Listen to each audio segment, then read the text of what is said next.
تماما. أنا حزين جدا، هذا أكيد، لأن منذ أشهر وأنا أكافح، منذ أشهر وأنا أحارب هذا الجرح، هذه الإصابة، وأنا لم أبرأ على تماما، لم أشفى تماما صحيح، وهنالك كثير من المجازفة لو ذهبت، وقد تتعفن الأمور أكثر فأكثر، وقد أخذ القرار ولابد أن أقبله وليس لي خيار في ذلك.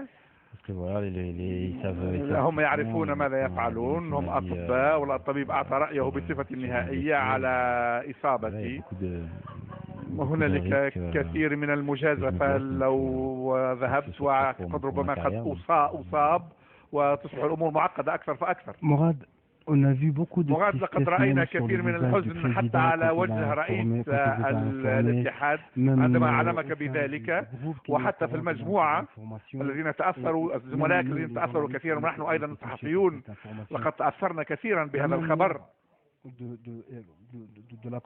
الطريقة التي تلقيت بها الخبر كيف رأيت ذلك؟ الطريقة مثلما كل خبر صعب الذي يتلقاه الإنسان، أنا حزين جدا، وهذا هو ما يمكن أن أقوله. وأعرف أنني أعيش وسط عائلة كبيرة، أصدقائي، وأنا لا محالة مرتاح لأنهم تقاسموا معي هذا الحزن، وتقاسموا معي هذا الأسف الذي نزل علي والذي أعيشه الآن، ولكن للأسف الشديد لابد أن نقبل.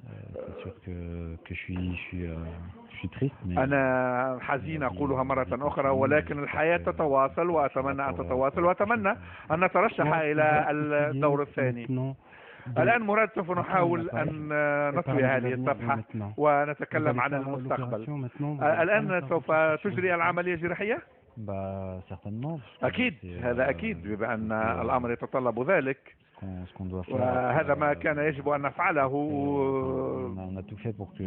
لقد حاولنا كل المحاولات التي تمكن من تفادي هذه العملية وإرجائها إلى بعد مباراة كأس العالم، ولكن الأمور تطورت بشكل سلبي ولم تمشي الأمور كما أريد، وأعتقد أنه الأسرع يكون الأحسن. إذا لم تقم بهذه العملية أثناء كأس العالم تكون في المجموعة.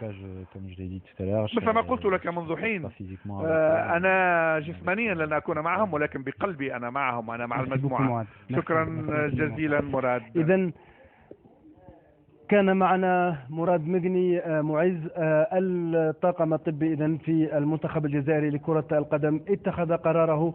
الصور الحصرية التي شاهدتموها عبر الجزيرة الرياضية لإبلاغ رئيس الاتحاد الجزائري لكرة القدم محمد روراوة لقرار الطاقم الطبي وأيضا الفني للمنتخب الجزائري بقرار عدم المغامرة والمجازفة أيضا بمراد مغني في هذا المونديال. هذا هو خبر اليوم حصري من كرون مونتانا. معز، شكرا جزيلا